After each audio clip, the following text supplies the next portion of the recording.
ॐ भक्तपालिन्यै नमः। ॐ विष्णुमायायै नमः। ॐ अमृतरूपिण्यै नमः।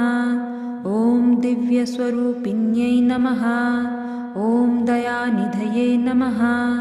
ॐ शुभप्रदायै नमः। ॐ मङ्गलरूपिण्यै नमः। ॐ करुणामयी नमः। ॐ सर्वसिद्धिप्रदायै नमः। ॐ सर्वरोगनाशिन्यै नमः। ॐ स्वर्गदायिन्यै नमः। ॐ वैकुण्ठप्रदायिन्यै नमः। ॐ आनन्दरूपिण्यै नमः। ॐ तेजस्विन्यै नमः। ॐ तपस्विन्यै नमः। ॐ साध्वीस्वरूपिण्यै नमः। ॐ योगिन्यै नमः। ॐ ब्रह्मचारिण्यै नमः। ॐ व्रतराज्ञै नमः। ॐ सर्वपापहरायै नमः। ॐ शरणागतवत्सलायै नमः।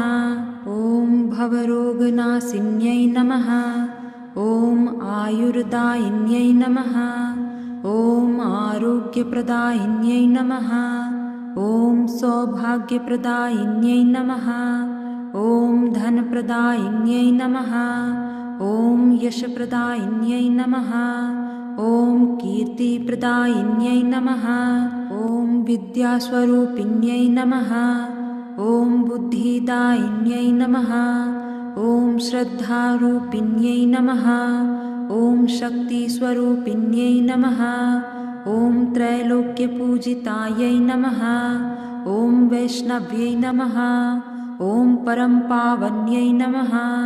ॐ शरण्यै नमः। ॐ साधकप्रियायै नमः। ॐ व्रतपालिन्यै नमः। ॐ भक्तिस्वरूपिण्यै नमः।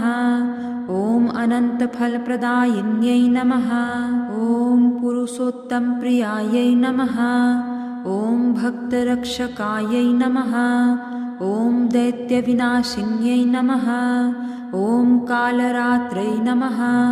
ॐ शुभकारिण्यै नमः। ॐ पवित्रायै नमः। ॐ निर्मलायै नमः।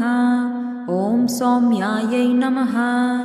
ॐ शान्तायै नमः। ॐ सिद्धिदायिन्यै नमः। ॐ सिद्धिस्वरूपिण्यै नमः। ॐ मोहमोचिन्यै नमः। ॐ कामनाशिन्यै नमः। ॐ भवभयहारिण्यै नमः। ॐ आध्यात्मिकशक्त्यै नमः। ॐ परम आनन्ददायिन्यै नमः। ॐ विष्णुभक्तिप्रदायिन्यै नमः। ॐ व्रतफलप्रदायिन्यै नमः। ॐ ब्रह्मविद्यायै नमः। ॐ सर्वमङ्गलप्रदायै नमः। ॐ सद्गतिप्रदायिन्यै नमः।